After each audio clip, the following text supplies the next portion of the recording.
కేంద్ర మంత్రివర్గంలో భారీ మార్పులు చోటు చేసుకోబోతా ఉన్నాయి.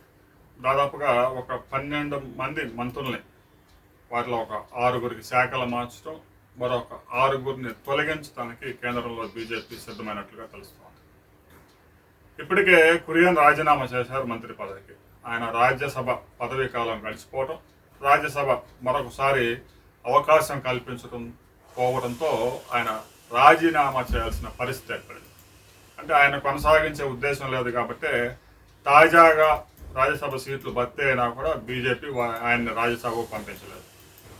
ఇక మరొక మంత్రి కూడా ధర్మేంద్ర ప్రధాన్ నీట్ పరీక్ష పేపర్ల లీక్ కేసులో ఆయన తీవ్రమైన విమర్శలు ఎదుర్కొంటా ఉన్నారు. ఆయన కూడా రాజీనామా చేసే అవకాశం ఉంది.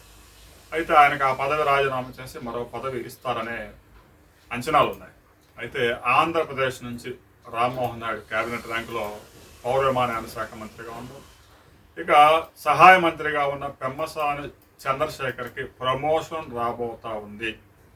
కేబినెట్ ర్యాంకులోకి పెమ్మసాని చంద్రశేఖర్ని తీసుకోబోతా ఉన్నారు అని ఢిల్లీ వర్గాల్లో సమాచారం వినిపిస్తా ఉంది.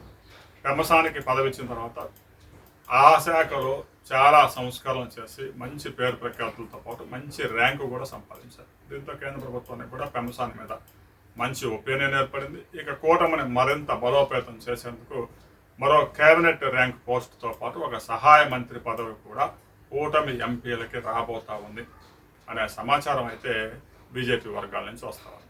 రాబోయే కొద్ది గంటల్లోనే దీనికి సంబంధించి ఒక కీలక అప్డేట్ రాబోతా ఉంది. ఒక 12 మంది మంత్రివర్గాల్లో మార్పులు రావచ్చు. ఒక 6గురు అయితే రాజీనామా చేసి మరో 6గురికి మంత్రి పదవులు మార్చే అవకాశం ఉంది. దీనికి సంబంధించి కేంద్రంలో మంత్రివర్గాన్ని పునర్వ్యవస్థీకరణకు సంబంధించి అధికారిక ప్రకటన వచ్చిన తర్వాత మరో వీడియోలో మనం కలుసుకోవాలి.